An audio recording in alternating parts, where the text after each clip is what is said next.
The scream came from my own front porch. Denise stood there jamming a key into a lock that used to be hers, turning it left, then right, then pounding on a door that no longer answered to her. I watched it happen from a folding chair 50 feet away, a glass of sweet tea sweating in my hand, and I felt nothing but calm. 3 weeks earlier, I didn't even know I had it in me. My name is Judie Davidson. I'm 74 years old, a widow, and for most of my life I was the kind of woman who apologized for taking up space. I raised my daughter alone some nights while my husband Frank built our house on Habersham Street board by board, and I never once asked either of them for more than they were willing to give. That should have been enough. It wasn't. It started with a phone call Denise forgot to hang up. 4 seconds of dead air where she should have pressed end, and instead I heard her talking about me, my house, my future, my timeline, like I was a line item on somebody else's spreadsheet. I didn't cry. I didn't confront her. I just sat very still and listened to my own daughter plan my life without me in it. What I did in the 3 weeks after that phone call is something Denise never saw coming, not because I hid it well, though I did, but because she never once imagined I was capable of it. By the time she was standing on my porch, keys useless in her hand, it was already far too late for her to stop any of it. But to understand how a 74-year-old widow beat her own daughter at a game she didn't know she was playing, you have to go back to the night that phone call came in, the night everything Frank and I built almost slipped through my fingers. That night, after I set the phone down and finished my tea, I couldn't sleep. So I did what I always do when the house feels too quiet. I let myself think about how we got here. Frank and I bought the lot on Habersham Street in the spring of 1979, back when it was nothing but red clay, a stand of live oaks, and a man from the bank who didn't think much of our chances. Frank was 26 then, working construction all week and coming home with sawdust in his hair and a roll of drawings under his arm, sketching out a house he swore he'd build with his own 2 hands, 1 room at a time, as we could afford the lumber. I was 24, running a dress shop out of a rented storefront downtown, taking in alterations and bridal work by day and keeping the books by lamplight after Frank fell asleep at the kitchen table, still smelling of pine. People think a house like ours just appears. They don't see the years underneath it. They don't see the winter we went without a furnace because Frank had spent that month's savings on the good oak for the staircase, the one he wouldn't compromise on even when I begged him to buy the cheaper pine and be done with it. This is the one thing people touch every single day of their lives in this house, he told me, sanding it by hand under a bare bulb in the garage. It ought to feel like something. I was furious with him that winter. I understand him now. They don't see the summer I took on wedding gowns I had no business rushing, 6 of them in 8 weeks, because Denise needed braces and Frank's hours got cut when the framing job in Pooler fell through. I sat at that sewing machine until 2 in the morning some nights, my eyes burning, telling myself it was temporary, the way you tell yourself most sacrifices are temporary right up until they become the shape of your whole life. Denise doesn't remember any of that. She was small then, 6, 7 years old, and to a child, a house is just a house. She doesn't remember that the crown molding in the front hall took Frank 4 tries because he refused to hang anything crooked, or that I hemmed $300 worth of prom dresses one April so we could finally afford the copper gutters he'd wanted since the day we broke ground. She doesn't remember any of the counting, the waiting, the going without. She only remembers the house as it was by the time she was old enough to notice it, finished, solid, ours, as if it had always simply existed that way, the way children believe their parents were never young. I don't say that to blame her for being a child. Children are supposed to take things for granted, that's what a good home gives them, the luxury of never having to think about what it cost. I blame myself a little, if I'm honest, for never once correcting the story. For letting her grow up believing the house came easy, because I never wanted her to feel the weight I carried building it. I gave so much of myself so quietly, for so long, that I taught her, without meaning to, that everything I had was simply available. That my sacrifices didn't need naming, because I never named them myself. Frank used to say the house would outlast both of us, and he was right about that, though not in the way either of us pictured back then. He passed 3 years ago in March, in the bedroom upstairs, in the house he built, and I buried him from the front porch he'd framed out the year Denise turned 9. I still find his handwriting in the attic sometimes, measurements penciled onto a stud, a note to himself about the pitch of a roofline. I have never once, in 3 years, thought of this house as anything other than the last living piece of him I have left. So when I sat there that night with the phone still warm in my hand, replaying 4 seconds of my daughter's voice talking about the paperwork, and the timeline, and the house, like it was a line item to be cleared off a to-do list, I wasn't just hearing a plan to move me somewhere smaller. I was hearing 30 years of oak stairs and copper gutters and sleepless nights at a sewing machine, reduced to an asset with my name still on the deed, purely as a technicality to be handled. I sat with that a long while. And I was still sitting with it when the phone rang again, an hour later, lighting up with Denise's name, sweet as ever, right on schedule, as if nothing at all had happened. I looked at it ringing on the table for a long moment before I finally picked it up. I picked up on the 3rd ring, the way I always do, no sense looking eager. "Hey, Mama." Denise's voice came through bright and easy, the way it always does when she wants something small or nothing at all. We talked about the tomatoes I'd finally gotten to take in the side bed, about her book club's disastrous attempt at a Southern living recipe, about nothing in particular for almost 10 minutes. It was, on its surface, exactly the kind of call we'd had 100 times before. "Love you, Mama." "Talk soon," she said, the way she always signs off, and I said it back the way I always do. Only this time, the line didn't go dead. I sat there another moment, the phone still warm against my ear, waiting for the familiar click. Instead, I heard Marcus's voice, muffled, somewhere off in a room of their own house. "Did you get anywhere with the Bellhaven paperwork?" I should have hung up right then. I've asked myself since why I didn't, and the honest answer is that some old, stubborn part of me needed to hear the rest, the way you press on a bruise to see how deep it goes. "Almost," Denise said, and there was a briskness to her voice I'd never once heard her use with me. "I talked to the admissions coordinator again today. She said with Mom's numbers, we could probably get her moved into assisted living by early fall if we start the paperwork now." "And the house?" "That's the easy part," Denise said, and I want you to understand. There was no hesitation in her voice at all, no catch, nothing that sounded like she was talking about her own mother's home of 40 years. "Sandra's already got the listing drafted. The second the moving truck pulls out of the driveway, she puts the sign up. We're thinking low 900s, maybe more if the market holds." Sandra Cole. I knew the name. She'd sold the Hendersons' place 2 streets over last spring, a big glossy sign with her face on it.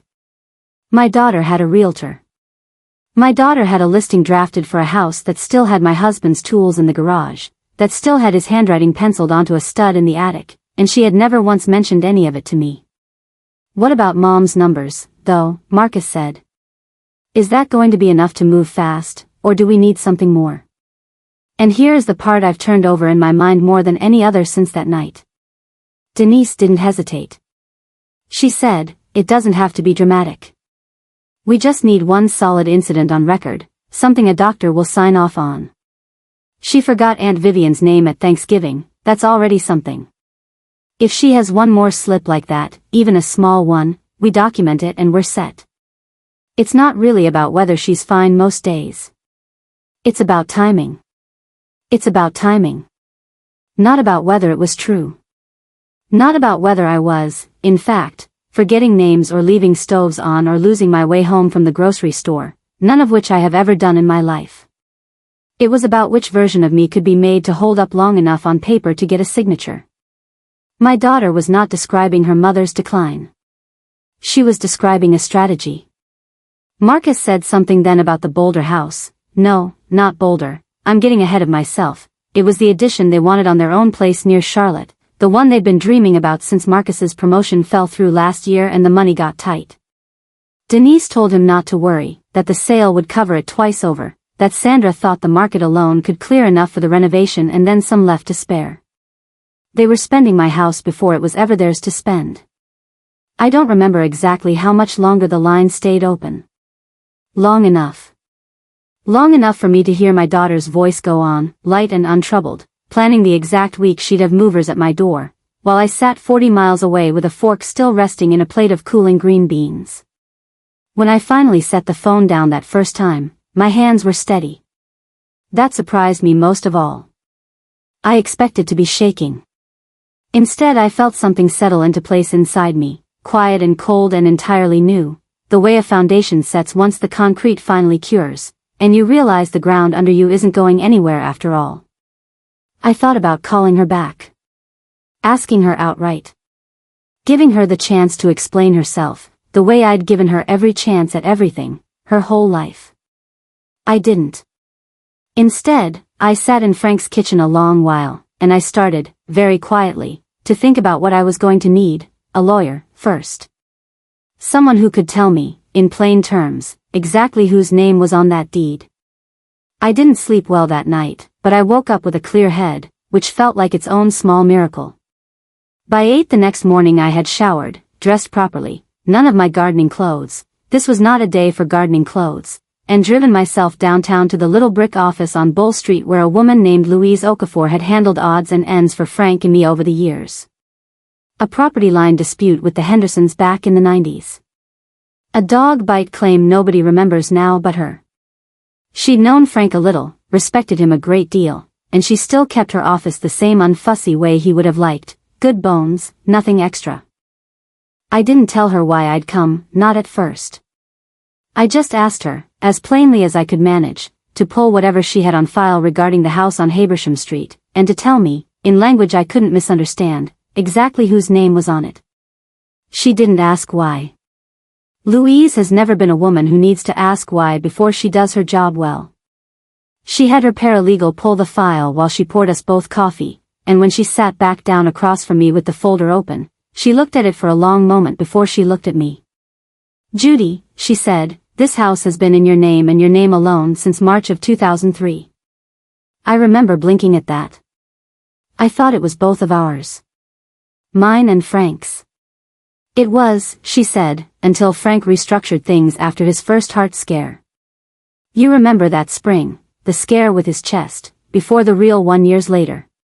He came to me not long after and had the deed transferred into your sole name, along with a new will naming you as his only beneficiary, no conditions attached. He didn't want you tangled up in probate court if anything happened to him unexpectedly. He wanted you protected, outright, no waiting on anyone else's signature." She turned the folder toward me so I could see it myself, his handwriting on the margin of one page, that same square, deliberate print I still found penciled onto studs in the attic. For J, no strings, no delays. He never mentioned this to you? I sat with that for a moment. I did remember the heart scare, 2003, a bad February, 3 days in the hospital and a diet Frank complained about for a solid year afterward. I remembered him being quiet and serious for a stretch that spring, disappearing for an afternoon, to handle some business, and coming home looking like a weight had come off him. I had assumed, foolishly, that the business was insurance. It never once occurred to me it was this. He never said a word, I told her. That sounds like Frank, Louise said, not unkindly.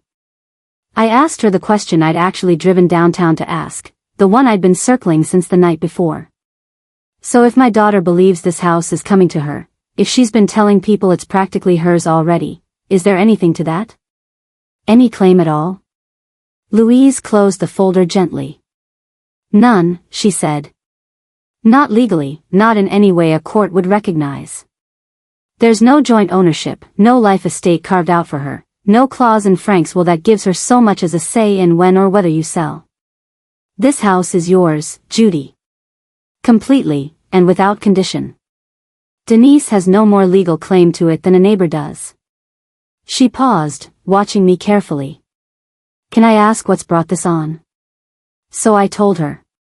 I told her about the phone call, about Belhaven, about Sandra Cole and the listing already drafted, about the offhand talk of one solid incident on record as though my whole life could be filed under a diagnosis of convenience. I told her about the Boulder, no, the Charlotte edition, the one my daughter's house money was apparently already spoken for. I watched something in Louise's expression go very still and professional, the particular stillness of a woman who has heard families do worse to each other than most people believe families are capable of. When I finished, she didn't offer sympathy first. She offered something more useful. Then you understand your position is stronger than you think, she said.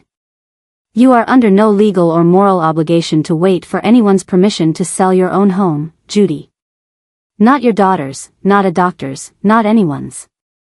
If you decide you want to move quickly and quietly, the paperwork will hold up without a single gap for anyone to challenge. I sat in that office a long while after that, looking at Frank's handwriting on a document 23 years old, a note he'd left for me without ever once mentioning it aloud, one more thing he'd built quietly, on his own, to make sure I'd be all right. I want to move quickly, I finally said. And I want to do it before they get back from their trip to Phoenix. Louise reached for a legal pad. Then let's talk about how fast we can actually move. Louise gave me 2 names before I left her office that morning, but only one of them stuck with me, a man named Preston Vaughn, an agent she said handled older homes with more care than most, the kind of man who understood that a house like mine wasn't just square footage in a school district, but that didn't stop him from moving fast when a client needed him to. He sold the Ashworth place on Bull Street in 11 days, Louise told me, cash buyer, no contingencies, no drama. If you want quiet and quick, call him before you call anyone else. I called him from my own kitchen that same afternoon, sitting at Frank's table with Louise's card in one hand and the phone in the other, feeling a little like I was doing something illicit, though of course I wasn't. It was my house. I kept reminding myself of that fact like a woman practicing a line for a play, my house, my name, my decision, until it started to feel less like something I was telling myself and more like something I simply knew. Preston Vaughn showed up at my door the next morning at 9 sharp, a tall, unhurried man in his 50s with kind eyes and a folder tucked under his arm, and the first thing he did wasn't talk numbers.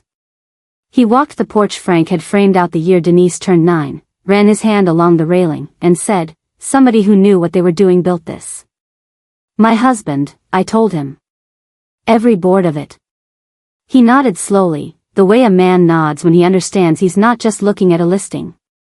I liked him immediately for that. I walked him through the house room by room, the oak staircase Frank had refused to compromise on, the crown molding that took 4 tries, the copper gutters I'd hemmed $300 of prom dresses to help pay for, and Preston took it all in without rushing me once, though I suspect he understood, the way good agents do, that a woman selling a house this fast and this quietly was not selling it for ordinary reasons. He didn't ask me why. I appreciated that more than I could say. By the time we sat back down at Frank's kitchen table, he had a number for me. "Craftsman homes on Habersham don't come up often," he said, "and the market's hungry right now. I can list this at $650,000 and I believe we'll see real interest within the week. If you want speed over top dollar, I already have a buyer in mind, a young couple relocating from Atlanta, pre-approved, cash in hand, no chain, no financing contingency to slow things down. They've lost 2 houses already this spring to bidding wars. They'd move on this one fast if the price was right and the timeline was clean." "How fast?" I asked him. "If they love it the way I think they will," Preston said, "closing in 10 to 12 days isn't unreasonable. Faster, if everyone's motivated." I told him I was motivated. I didn't tell him about the Phoenix trip. Marcus's company was sending him out for a conference and some client meetings, 10 days in all, with Denise tagging along to make a little vacation of it, the way they like to do, but I did the math in my head while Preston laid his papers out on Frank's table. 10 days. If the sale could close before they landed back at the Savannah airport, there would be no argument to have, no chance for Denise to stand in my kitchen and explain to me, gently and reasonably, why I was making a mistake. Preston brought the young couple through 2 days later, on a Thursday morning while I was conveniently at the grocery store, the way he suggested it, better, he said, if I wasn't hovering while they walked the rooms and pictured their own life in it. When I got home, he called to tell me they'd made an offer that same afternoon. $650,000, cash, no inspection contingencies beyond the basics, ready to close as fast as the title work would allow. I sat down hard in Frank's chair when I heard the number out loud for the first time, real instead of hypothetical. It wasn't the low 900s Denise had been counting on with Sandra Cole. I didn't know that yet, not exactly, though I'd find out later just how far apart her fantasy and my reality had drifted, but it was more money than I had ever had my hands on at one time in my whole life, and it was mine to do with as I saw fit.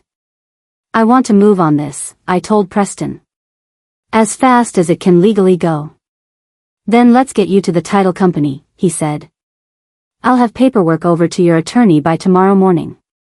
I hung up the phone and sat a long while in the quiet of my own kitchen, looking around at all of it, the oak stairs, the molding, the gutters, and understanding, for the first time since that phone call, that I wasn't just protecting this house anymore. I was already, quietly, letting it go. Denise called on a Tuesday afternoon, for days into their trip to Phoenix, her voice coming through so bright and warm I could almost picture her stretched out by some hotel pool, sunglasses pushed up into her hair.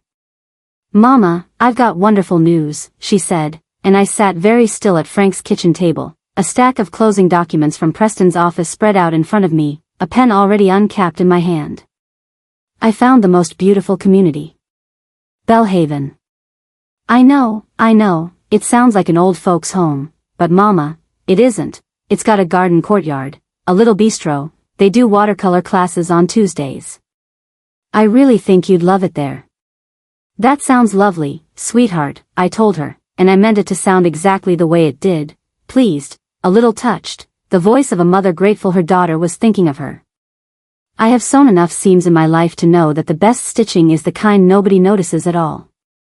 I set up a tour, Denise went on. "Thursday, the 23rd, at 2 o'clock. I know that's cutting it close before we fly back, but I really wanted to lock in a good slot with the admissions coordinator. She said Thursdays are quieter, easier to really get a feel for the place." There was a small pause, the kind I recognized now for exactly what it was. "You don't have to decide anything that day, Mama. It's just a look. Just a look." I signed my name at the bottom of the page in front of me while she said it, Judie Davidson, in the same steady hand I'd used to sign wedding gown alterations for 30 years, authorizing Preston's title company to proceed with the sale of the house I was, at that exact moment, being gently invited to imagine leaving behind for Belhaven's Tuesday watercolor class. "Thursday works fine," I said. "Write it down for me, the 23rd, 2 o'clock. I'll be there."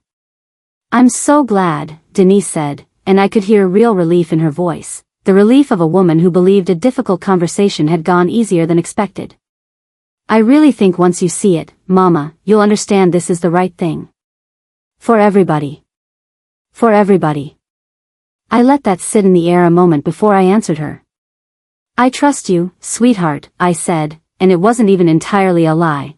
I did trust her, once, completely, the whole 28 years of her life before that phone call. I simply no longer trusted what she'd become capable of believing about me, and about what was owed to her.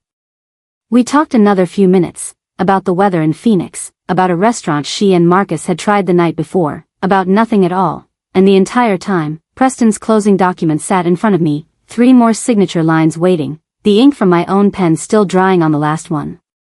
When we finally said our goodbyes, she signed off the way she always does, "Love you, Mama, talk soon," and this time the line clicked dead exactly the way it was supposed to. I sat there a long moment after, looking at my own signature on that page, and I won't pretend it didn't cost me something. I had spent so many years believing that loving my daughter meant giving her whatever ease I could manage, however much of myself it took. Agreeing pleasantly to a tour of a place I had no intention of ever setting foot in again after that Thursday felt, for one unsteady moment, like the first truly dishonest thing I had ever done to her. Then I thought of Sandra Cole's listing, already drafted. I thought of it's not really about whether she's fine, it's about timing. I thought of a renovation near Charlotte being paid for, in Denise's mind, with proceeds from a house that still had Frank's tools in the garage. I finished signing. Preston called that evening to confirm the title company had everything they needed and that, barring anything unusual turning up in the search, we were on track to close within the week, well ahead of the Davidsons' return flight from Phoenix, he noted, without knowing quite how much that detail meant to me. I thanked him and hung up, and I sat a long while at Frank's table with the closing packet squared neatly in front of me, listening to the house settle around me the way old houses do in the evening, ticking and easing like something breathing. Thursday the 23rd came and went without me anywhere near Belhaven's garden courtyard or its watercolor class.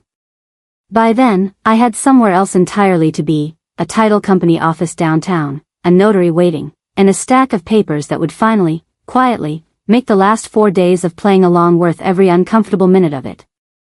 The title company's office was smaller than I expected, a modest suite above a coffee shop on Bay Street, nothing like the marble and brass I'd half imagined from watching too many television dramas. A notary named Ruthann set a stack of papers in front of me, tabbed with little yellow flags everywhere I needed to sign, and Preston sat beside me the whole time, quiet and steady, the way you'd want a man beside you for something like this. It took less than 40 minutes. Somewhere in there, on a Thursday afternoon at 2 o'clock, the exact hour Denise believed I was walking through a garden courtyard in Belhaven, nodding politely at watercolor classes I would never attend, I signed the last page, and Ruthann stamped it, and just like that, the house on Habersham Street belonged to a young couple from Atlanta named the Pattersons, who Preston told me had cried a little when they got the keys, the way Frank and I might have cried, 40-some years earlier. Standing on that same red clay lot with nothing built on it yet at all. The wire cleared into escrow 2 days later. Preston walked me through the numbers himself, patient as ever, $650,000, less his commission, less the small remainder still owed on a home equity line Frank and I had opened years back to help cover Denise's wedding, less closing costs I hadn't fully understood until Ruthann walked me line by line through the settlement statement. What was left still made my hands unsteady when I saw the figure typed out plainly on a bank document with my own name at the top of it. I didn't put it in the account Denise knew about, the one she'd helped me set up online 2 Christmases ago, patiently walking me through mobile banking on my phone while I fumbled with my reading glasses, the one whose password she still, I was fairly sure, half remembered from having typed it in for me once. I opened a new account instead, at a different bank entirely, on the other side of town, with a manager named Curtis Boyd who didn't ask me a single question I didn't want to answer. I moved every cent of it there myself, in person, sitting across a desk from a stranger who treated me like a woman perfectly capable of managing her own affairs, which, it turned out, I was. That same week, before I'd even fully let the number in my new account settle into something real, I drove myself out to Magnolia Court. I'd found it on my own, weeks before, quietly, the same evening I'd first sat with Louise Okafor going over the deed, a search on my laptop late at night, half out of curiosity and half out of some stubborn need to prove to myself there was somewhere else I actually wanted to go, rather than simply somewhere I was running from. Magnolia Court wasn't Belhaven.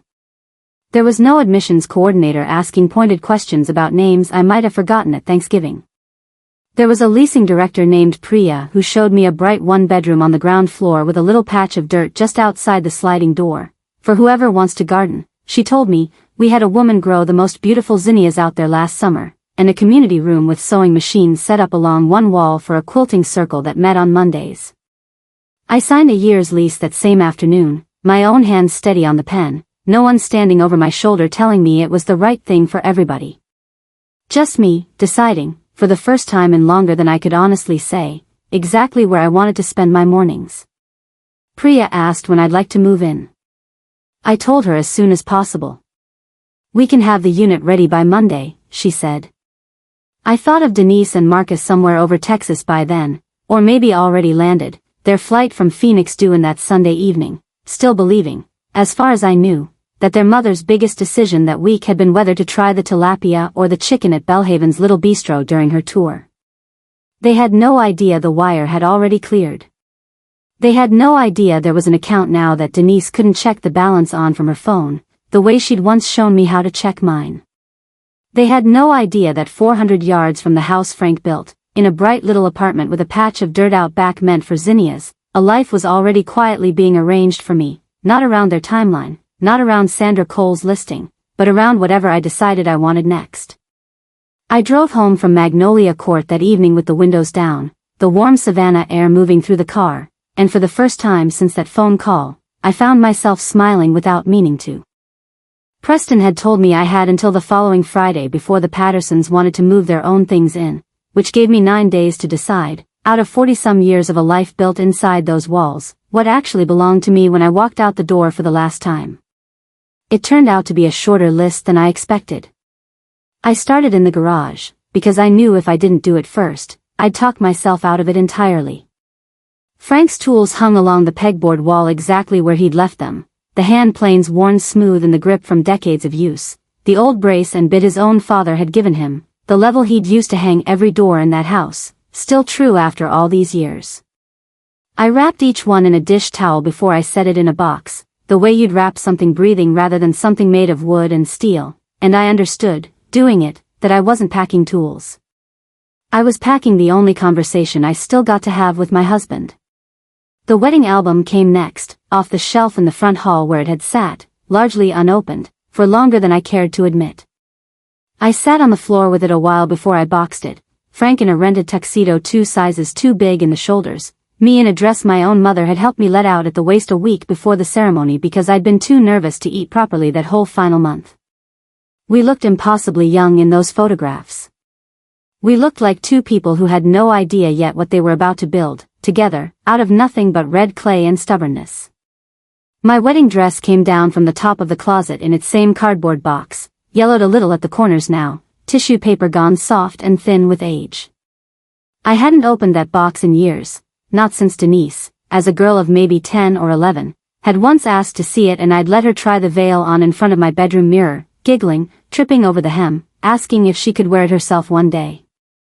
She had, as it turned out, chosen her own dress entirely when the time came, modern, sleek, nothing like mine, and I hadn't thought about that old exchange in years until I found myself standing there with the box in my arms, wondering whether she even remembered it at all anymore.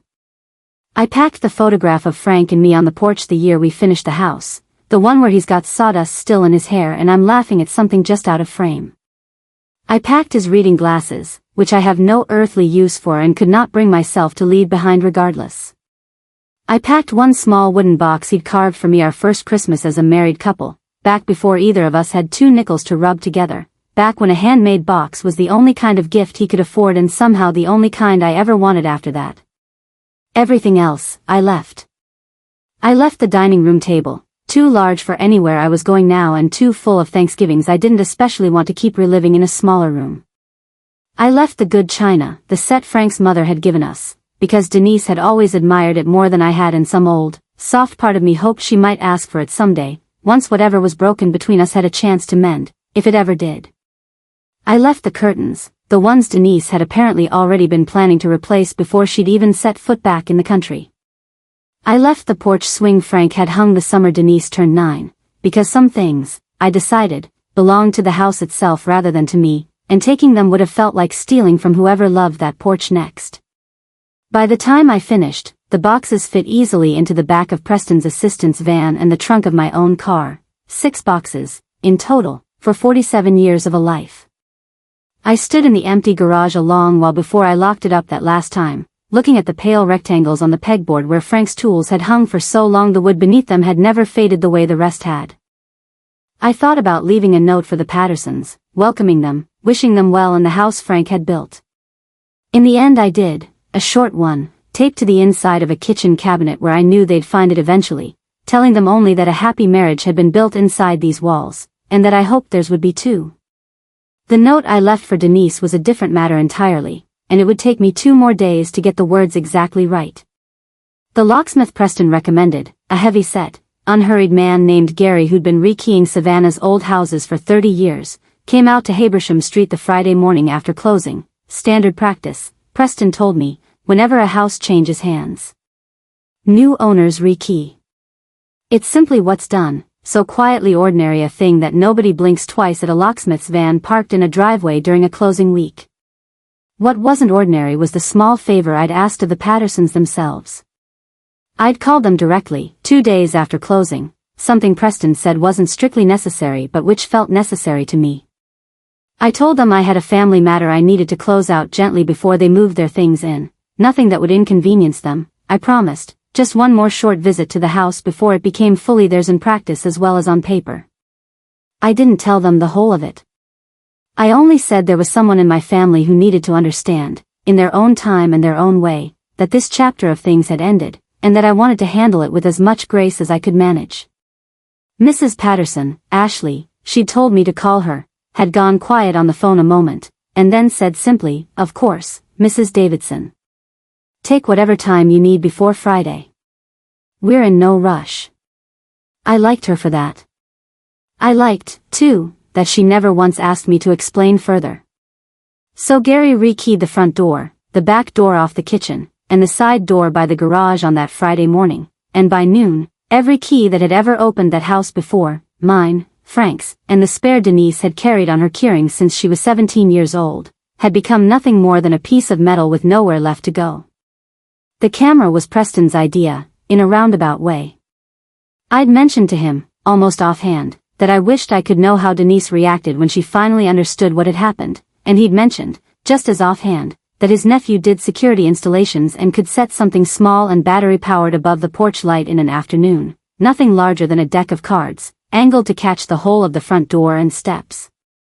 I told him yes before I'd fully thought it through, and by Saturday afternoon there it was, tucked up under the eave where Frank had hung a wind chime years ago, small enough that I doubt anyone would notice it who wasn't looking. The letter took me longer than either the locks or the camera combined. I sat with it Saturday evening at the little desk in my new apartment at Magnolia Court, boxes still stacked against one wall, and I wrote 4 drafts before I let myself stop. The first was too angry. The second, when I read it back, sounded like I was pleading for something, and I didn't want Denise to ever be able to tell herself her mother had begged. The third tried to be gentle and came out sounding like I was apologizing for something that wasn't mine to apologize for. The fourth, I kept. I won't set down every word of it here, some of it belongs to Denise alone, whenever she finally reads it in full, but I will say that I opened it the way I'd start any letter to my daughter, because underneath everything else, she is still that. I told her I loved her, and that loving her was never the question. I told her I knew about Bellhaven, and Sandra Cole, and the listing already drafted before I'd even agreed to a tour. I told her the house was gone, sold, closed, keys already changed, and that whatever plans she and Marcus had built around money that had never once belonged to them were plans she was going to have to unbuild on her own now. And I told her, near the end, that I hoped one day she'd understand the difference between inheriting something and being given it, because I had meant, for years, to give her a great deal, just never like this, and never assumed. I folded it into a plain envelope, wrote Denise across the front in the same hand I'd used to sign closing documents and wedding gown alterations alike, and drove back out to Habersham Street Sunday morning while the house still sat empty and quiet, waiting for a family that no longer had any claim on it. I taped the envelope to the inside of the front door, at eye level, exactly where someone would see it the moment the door finally swung open. Then I stood a moment on the porch Frank had built, looked up once at the small dark shape tucked beneath the eave, and drove myself home to Magnolia Court to wait. Denise and Marcus's flight from Phoenix was due in that evening. Preston's nephew had set the camera up to feed straight to an app on my phone, the same kind you'd use to watch a porch package or a dog left home alone, and I want to tell you I hadn't planned to sit up watching it that Sunday evening. I told myself I'd simply glance at it once before bed. Instead I found myself in the folding chair on my little patio at Magnolia Court a full hour before their flight was even due to land, a pitcher of sweet tea sweating on the table beside me, my phone propped against a flower pot so I wouldn't have to hold it the whole time. Denise called me from the airport, breathless and cheerful, somewhere around 7. "We just landed, Mama. Marcus wants to swing by the house tonight, actually, tomorrow morning, first thing. He's got a friend, a contractor, meeting us there at 8 to walk through and give us a rough number on some of the updates before things really get moving. I hope that's all right." She said it the way she says everything now, as though asking permission had become a formality rather than a question with a real answer attached to it. "That's fine, sweetheart," I told her, and I meant it more than she could possibly have understood. I didn't sleep well that night either, but for entirely different reasons than the last time. I was dressed and sitting with my coffee and my phone propped against the flower pot well before 8 the next morning, and at 7:52, right on schedule, a silver SUV pulled into the driveway on Habersham Street, and my daughter and son-in-law climbed out, a heavy-set man in a work jacket climbing out of a truck right behind them. I watched Denise walk up the porch steps Frank had framed the year she turned 9, keys already out, sunglasses pushed up into her hair exactly the way I'd pictured her by some hotel pool days earlier.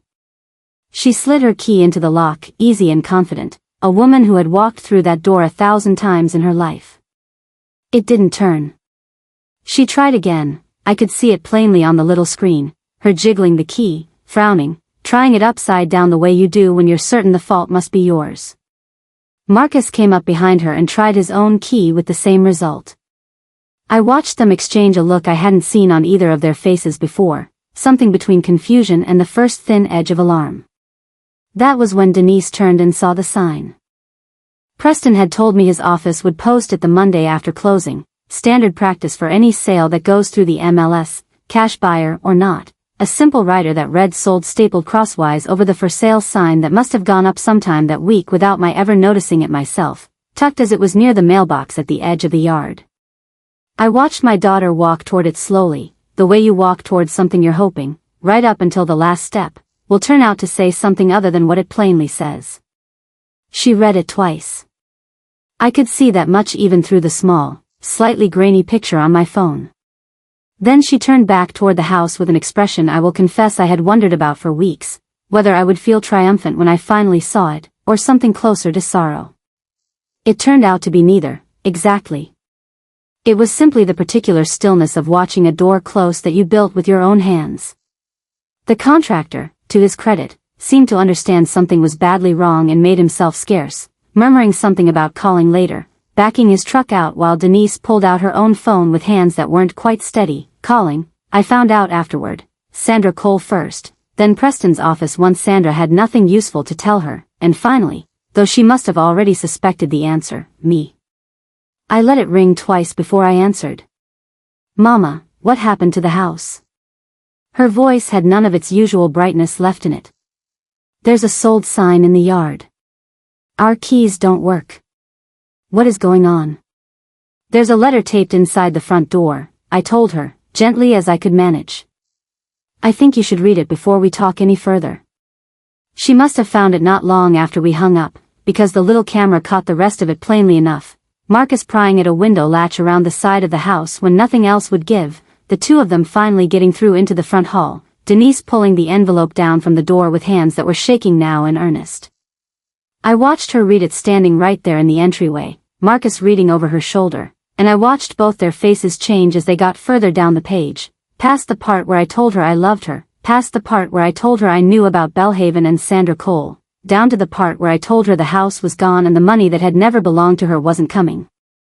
I heard, faintly, through a phone Marcus must have still had in his pocket and hadn't thought to silence, him saying something frantic about the contractor deposit already down on the Charlotte edition, about what exactly he was supposed to tell the bank now that the collateral he'd promised them on paper had never existed to begin with. I heard Denise's voice rise, sharp and afraid, in a way I had genuinely never heard from her before, not angry at me, in that moment, so much as suddenly, completely undone by the size of what they'd built on ground that was never actually theirs to build on. I set the phone face down on the table after that. I'd seen enough, and heard enough, and I found I didn't need to watch the rest of it play out to know how the morning would go for them from here. I poured myself a fresh glass of sweet tea instead, out on my own little patio. The zinnias Priya had promised already pushing green shoots up through the dirt Frank never got to see me plant. I raised the glass toward the empty chair across from me, the one nobody was sitting in, and said his name out loud, quietly, the way I still do sometimes when the house, this smaller, brighter house, mine alone now, entirely, feels like exactly enough. Then, for the first time in 3 weeks, I let myself breathe all the way out.